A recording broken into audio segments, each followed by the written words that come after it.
The biggest mistake Pep made was the Eto'o Ibrahimovic swap. I really do believe that if he didn't make that swap, Barca go back to back.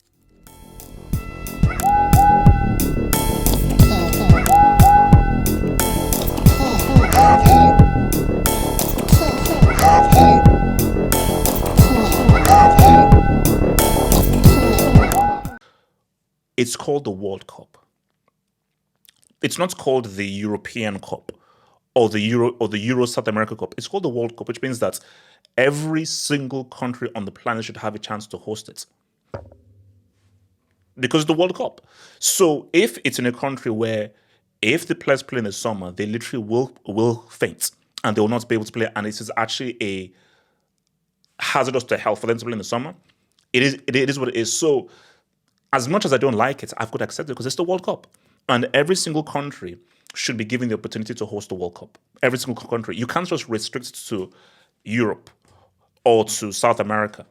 Africa has only had one World Cup, and that's South Africa. The biggest mistake Pep made was the Eto'o Ibrahimovic swap.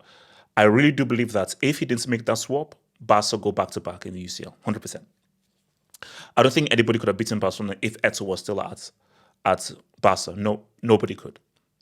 And that swap, it's helped Inter Milan and it's hindered Barca because Ibrahimovic was a downgrade on Eto'o. He simply was just an inferior player. He was an inferior striker, just an inferior footballer to Eto'o. So they downgraded, whilst Inter, they upgraded. Even at the time, because I've never really rated Ibrahimovic. Talented player, but I've always said that's not elite. And even when that swap happened, I was like, you just won the treble. Of that three, Eto'o and Messi were much better than Henry. Didn't Eto'o score the first goal in that 2009 final? When United were cooking and playing better than you, didn't Eto'o put the ball through homie's legs and then actually say what's up and score and did the celebration? So it's what now? We can talk about bicycle and Pep Guardiola and Africans and all that stuff. That's us for a different topic. But it's just one of those. It's one of those boneheaded, extremely stupid decisions that Pep made. Very, very stupid, and and he paid. He paid for it. On Arsenal's threat from set pieces, Amram was probably thinking, what is going on with my team? Because obviously, as we joke, Arsenal are the new Stoke City. You see, I've got to admire Arteta. Because you've seen Arsenal sort of morph into a much more defensive team than Pep 2.0.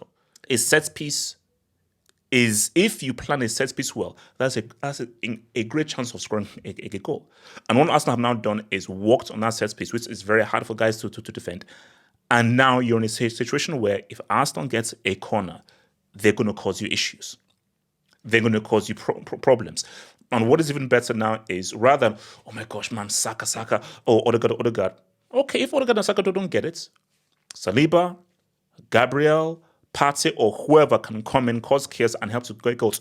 If you can spread the goals around, and the goals can come from open play, they can come from set pieces, they can come from free kicks, they can come from corners, it increases your chance of scoring, it increases your chances of winning as many games as possible.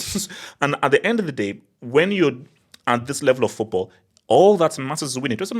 It's not how you win, it's whether you win. So if Arsenal won the Premier League playing ugly 1-0 football, do you think Arsenal fans were like, yeah, we won the Premier League, but we actually played a bit better football? No, they'd be like, no, we won. Who cares how we won? We freaking won the damn trophy. To watch the rest of this vid and gain access to more content crack, think about becoming a Patreon member.